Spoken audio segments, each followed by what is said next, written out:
If I told you that one of the brightest young stars in professional basketball had just reached the pinnacle of personal achievement, breaking through the noise and staking her claim among the greatest in the game, you'd probably expect the story that followed to be all celebration and champagne.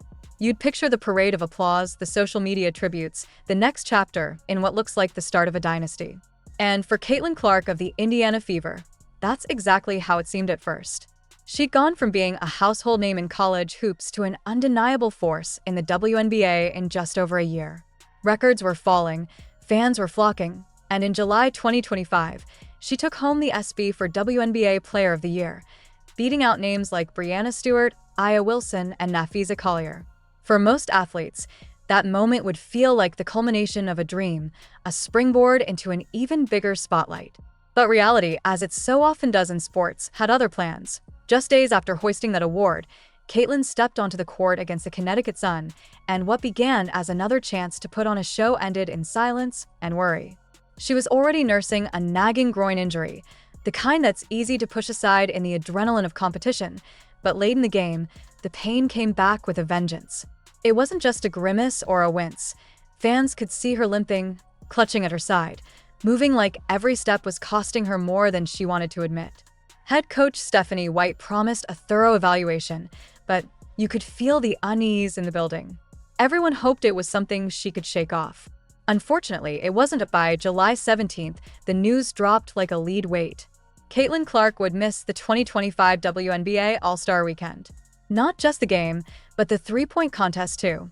Both scheduled to take place in Indianapolis, her home arena, in front of fans who'd been counting down the days to see her light it up on the biggest stage. She put out a short, heartfelt message online, full of heartbreak and gratitude. She let everyone know how much it hurt to sit this one out, but also that her health had to come first. It was a decision that stung, but it was the right one. And true to her character, she didn't retreat from the moment entirely. She promised she'd still be there, supporting her teammates from the sidelines, reminding everyone that leadership isn't just about being on the floor. With Caitlin out, the three-point contest needed a replacement, and the Fever didn't have to search far. Lexie Hull, her teammate, stepped up. Hull wasn't just a stand-in. She'd been one of the league's best from deep that season, quietly stacking numbers that demanded respect. Her accuracy was deadly, her form was textbook, and her consistency was the kind of thing coaches dream about. But while this was a moment of opportunity for her on the court, off the court, she was dealing with something far heavier. Only days before being named Caitlin's replacement, Lexie had lost her beloved dog, Maggie, a companion who'd been with her for 14 years. She posted black and white photos, called her the sweetest Mags, and confessed that home wouldn't feel the same without her. The outpouring from fans and fellow players was immediate. Caitlin herself sent a simple "love you." Sophie Cunningham, another Fever teammate, responded with, "No, Lex, I'm sorry," capturing the mix of empathy and helplessness you feel when someone close to you is hurting. And here's where the story shifts from being just about basketball.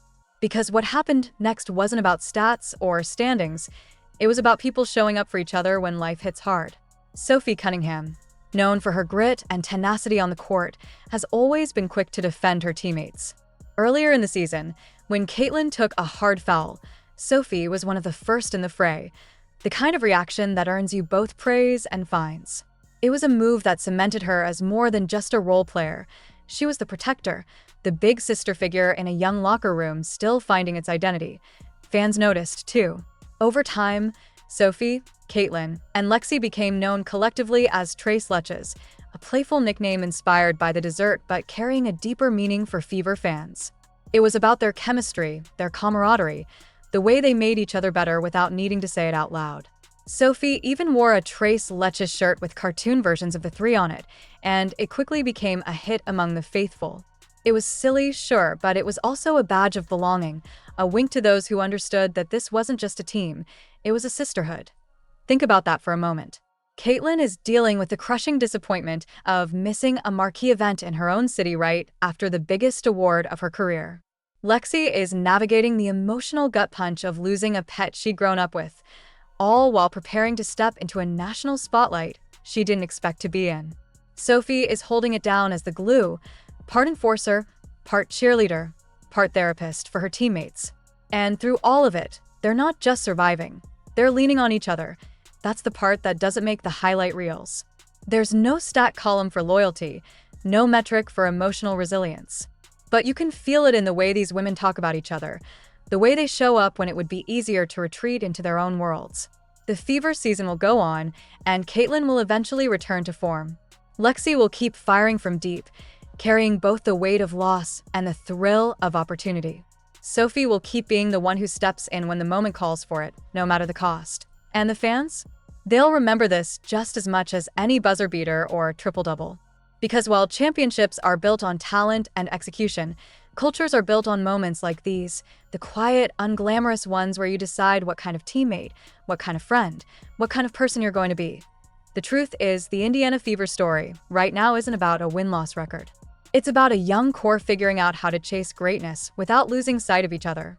It's about finding strength in shared struggles and understanding that the best teams aren't just united by a jersey, but by a commitment to lifting each other up no matter what the scoreboard says. Oh yes, Caitlin Clark's Player of the Year win was a triumph. But the real victory?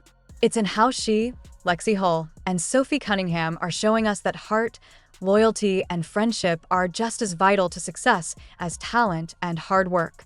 That's the kind of story that doesn't fade when the season ends.